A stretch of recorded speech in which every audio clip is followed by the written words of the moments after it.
BJP की सांसद कंगना रनौत ने, जिन्होंने अभी थोड़े दिन पहले ही किसानों को हत्यारा और बलात्कारी कहा था, उन्होंने अब किसान कानून वापस लाने की पैरवी की है। जी हां, वही काले किसान कानून जिनके चलते 750 किसानों की शहादत हुई। उनके स्टेटमेंट के बाद आक्रोश हुआ, लोगों ने उस पर गुस्सा दिखाया, तो उन्होंने माफी मांगी और कहा मैं खेद व्यक्त करती हूं, अपने शब्द वापस लेती हूं। लेकिन यह संयोग नहीं है, क्योंकि जब वो माफी मांग ही रही थी तब तक बीजेपी का कोई अधिकृत खंडन नहीं आया है।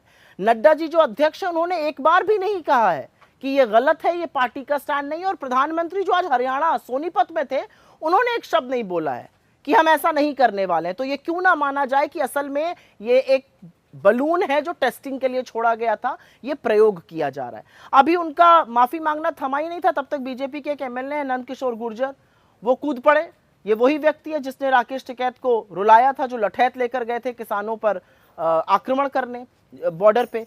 वो कहते हैं बिल्कुल आने चाहिए किसान कानून वापस। अभी लोग इन्हीं से निपट रहे थे, तब तक तो हरियाणा के पूर्व मुख्यमंत्री मनोहर लाल खट्टर ये कहते हैं कि जो शंभू बॉर्डर पे लोग बैठे हैं वो किसान थोड़े ही हैं, वो तो मुखौटा पहने दूसरे लोग हैं। मतलब ये है बीजेपी का असली चाल चरित्र, चेहरा और डीएनए, जो किसान विरोधी है, जो रह रह कर छलक जाता है।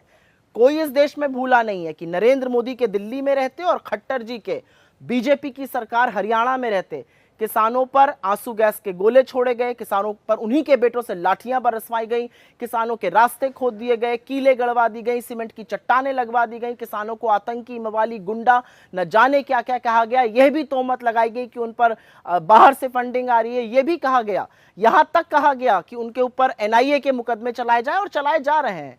तो कोई 750 किसानों की शहादत को भूला नहीं है, और कोई ये भी नहीं भूला है, जो कि राहुल जी ने बताया कि सदन में जब 750 किसानों की शहादत के बाद विपक्ष खड़ा होकर श्रद्धांजलि के लिए 2 मिनट मौन रखना चाहता था, बीजेपी ने वो भी नहीं होने दिया।